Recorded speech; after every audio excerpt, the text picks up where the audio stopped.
We heard in, I believe, January of 2020, a few sporadic cases of a respiratory illness emanating out of Wuhan, China. In fact, some of my colleagues in China had sent some videos through virtual private networks. I remember looking at one or two of some panic. It looked like some panic in some lobbies of hospitals. Now, I've been to China 5 times. I know that country pretty well. I've been to many hospitals. I've been a distinguished lecturer there. And I can tell you, China in general, despite a large population, is quite orderly. So that little glimpses of panic that we saw through some of these videos was alarming.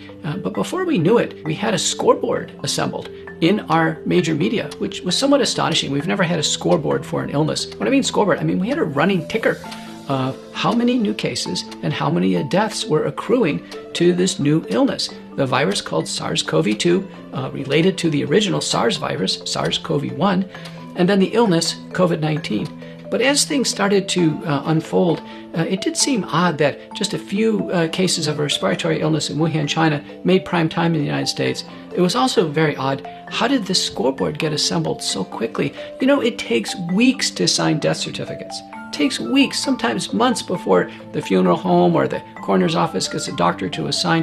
How did these death certificates, how did everything get signed so quickly to get a real-time, day-by-day count of both illness and mortality? It was striking. And then, of course, there was a dominance in the news cycle with respect to the illness.